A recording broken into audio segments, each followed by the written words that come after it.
just back from Las Vegas, where I ventured to the Trump International Hotel and sat down with the billionaire who's defying all of the media's predictions of gloom and doom, up to an 11-point lead in Iowa and a 17-point lead in New Hampshire. And Fox News polls just out this morning, making him still the Republican candidate to beat. Welcome. Thank you. After months of attacking the press as dishonest and slimy, you seem mostly to be toning it down a bit. Have you gone from nuclear to low-level warfare? Well, you know, I started off basically like with 0, and now I'm at 42. Some polls have me up at 42. In Florida, I'm 48. And I think I'm probably a little bit different. I mean, you have to be able to change a little bit, but I think I'm a little bit different. I'm doing very well. Are journalists treating you with some new respect because they think you may win? Not all, but they're treating me with great respect. A lot of them, I tell you, the Wall Street Journal has been terrific. They've really changed their views, and I've gained a great respect for some of the people in the Wall Street Journal. Some of the others have really changed their views, and rightfully so. I'm not saying it from my standpoint. I'm saying, you know, look, we've done a good job. Time magazine wrote one of the most beautiful cover stories that I've ever had. The one from last week where I'm talking to a crowd, but they're talking about this whole campaign. So, yeah, I think there's been a big change in mode and mood. And yet, after Sarah Palin endorsed you, some media outlets started savaging her. New York Daily News ran this cover with the two of you, "I'm with stupid." Your reaction? Well, I think that Sarah, first of all, she's smart. And she's cunning, and she's a good person. What about the media attacks on her? Well, they can attack. You know, in the meantime, she has one of the best records. I will tell you, Ted Cruz wanted her so badly, he almost cried. He's a nervous wreck. I watched him the other day. He's a nervous wreck. Joe Scarborough said that you should send Sarah Palin off the trail to home to deal with her son's problem. Well, Joe is a friend of mine. I think Joe's a fantastic guy, okay? But he's maybe not a fan of Sarah. That's okay. You know, people have their opinions. I will say this. If you look at the people that she's endorsed over the years, including Ted Cruz, who was like at 2%, and then she endorsed him and he became the senator from Texas. And he knows, and you know the feeling. He wanted her desperately more than anybody else. She's a good woman. She's a great person. I've known her for a long time. And she called me and she said, "I want to go with you." She sees, you know, I've created, this is a movement. And it's not about me. It's what we're saying.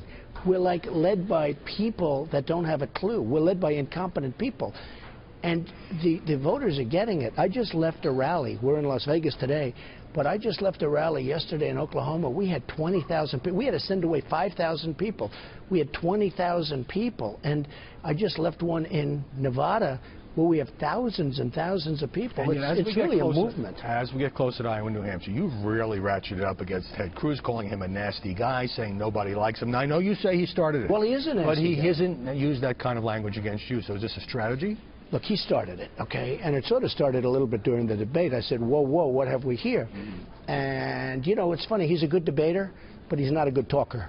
Meaning he can debate, but if he's one-on-one with a person, he can't relate, he can't talk. And that's not good. That's not what we need. He started it, and I hit him hard. Frankly, the Canada thing is a big problem. He was born in Canada. He was a citizen of Canada until 15 months ago. And a lot of people say, and legal scholars have come out, and I'm not only talking about the wonderful professor from Harvard who we've talked about before, I'm talking about other lawyers have come out very, very strongly and said he cannot run. So there's a big doubt over his whole candidacy. I brought that out. And, of course, he didn't file his loans with Goldman Sachs and with Citibank. He says that's a paperwork error. You said for days that you were only raising Cruz's Canada birthplace because Washington Post asked you that was true, because other journalists asked you that was true. But, come on, you know how to deflect the question. You were trying to make a major issue out of it. I'll tell you what, the Washington Post asked me that question among 10 other questions, right? Very good reporter, Bob Costa. Just asked me the question. I haven't given it very much thought, to be honest with you. I said, it is a problem, however, because there is a substantial doubt. You can't have a doubt. And a lot of people think there's not a doubt. But you started out saying you were trying to help Cruz on this issue. Well, in a way, I am helping him. Nobody believed that. In a way, I am helping him. But you know who I'm really helping? The Republican Party. Supposing he were the nominee, the first thing the Democrats, you know, he's already got 2 lawsuits that just got filed. The first thing the Democrats are going to do, Howie, is sue him and sue the party because he's not allowed to run, okay? How can you have a candidate that has a cloud, sort of in real estate they call it a cloud of title? He's got a cloud of title. He's got a cloud over his head. He probably or possibly is not allowed to run. Well, many lawyers would dispute that. Yeah, some lawyers dispute it, but that's the point. But you're the one who made the issue out of it, not the press. It hasn't been decided. Okay. It can go either way. It depends on the court. And that's a big problem. You agree that that's a problem? It's a potential problem. It didn't really seem to be a problem until you brought it up. How can you have a person running for your party that maybe is not allowed to run for your party? Let's talk about New York values. You're from Queens, I'm from Brooklyn. You very effectively brought up the response to 9/11 when Cruz raised this in the debate. He was making the point that when you did that interview with Tim Russert, this is back in 1999, you said, well, I'm a New Yorker and I'm very pro-choice. I'm a New Yorker and I wouldn't dismiss gay marriage. I hate the whole concept of abortion. I said that strongly. I hate the concept of abortion. And I said I'm pro-choice, but I said I'm hate. That was a long time ago. And I will say this. Ronald Reagan was a pretty liberal Democrat when he was younger, okay? And he switched over to a fairly conservative, not overly, but a fairly conservative, okay? I mean, you know, he was pretty good. And he turned out to be a great president. People change, but if you remember that comment, it said, and very strongly, and I give them credit for leaving that part in, I hate the concept of abortion. I said that very strongly. Now, I understand you were a businessman in New York. You had to get along with Democratic politicians in Democratic City. You gave money to everybody. I understand that. But can you understand how some Republican voters would have doubts because of your past positions that you're a true blue conservative? So they said I was a world-class businessman, one of the articles. And as a world-class, and I did. I built a great company, a fantastic company. I'm going to use that same, whatever it is, I won't care about my kids will do fine, and I'm going to use that same to do for our country, okay? I feel like I want to be so greedy for our country. I want the money pouring in. We're going to save Social Security. We're going to do so many different things, all right? I will tell you, as a world-class businessman or as even a businessman, you have to get along with politicians. You have to get along with Democrats. You have to get along with Republicans. It's standard. I mean, you can't have enemies, half of the people out there as enemies. So I was able to get along with Clinton. I was able to get along with Reagan. I was able to get along with everybody. I get along with everybody. That's a very good thing. And by the way, one of the problems our country has right now, we're at gridlock in Washington. We have total gridlock. Everybody hates each other. But on this point, Senator Cruz says that you're now becoming the establishment candidate, that the establishment is embracing you because you will make deals with the Beltway power brokers that he won't. The problem with Cruz is that everybody hates him. They all hate him. Think of it. You've got all these Republican senators. He doesn't have one Republican senator that's endorsing him. And then you have Senator Dole. He's a maverick. You look at Senator Dole. Right. I mean, Bob Dole is a great person. He's a great, with an incredible wife. Incredible, Elizabeth. I mean, he came out so strongly against Cruz, and he was very nice to me, which I really appreciate, but he came out so strongly. These are great people. These aren't bad people. These are great people. You have to get along a little bit. You know, you can be tough. You can be sharp.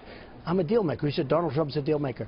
You don't take that as an insult? No, I think it's a great thing. Yeah. You know where I'm going to really do good with China? You look at China, you look at Japan, you look at Mexico.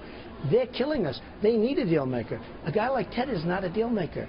As you know, Mark Levin looked at your criticism of Cruz. He questioned whether using Nixonian tactics. Rush Limbaugh was also critical. And I know you care about what they think because the last time we talked, you said that influenced you to back away a little bit from some earlier criticism of Cruz. So now they're saying, I don't like the way Trump well, is Rush isn't saying it. Cruz. No, I'm sorry. Rush has not said that. Rush has been, I think, terrific. He made a point, but he said you got to do what you got to do. Right. Mark I like Mark very much, but I think Mark is really much for Ted. And that's okay. I mean, if he wants to be, I have a lot of respect for Mark Levin, but I think Mark has been for Ted. I mean, you know, you can't, that's why they have menus in restaurants. You make different choices, right? But I'd like to have Mark on my side, and he has been pretty much on my side, but I guess he didn't like this. But if you remember, Ted Cruz started it.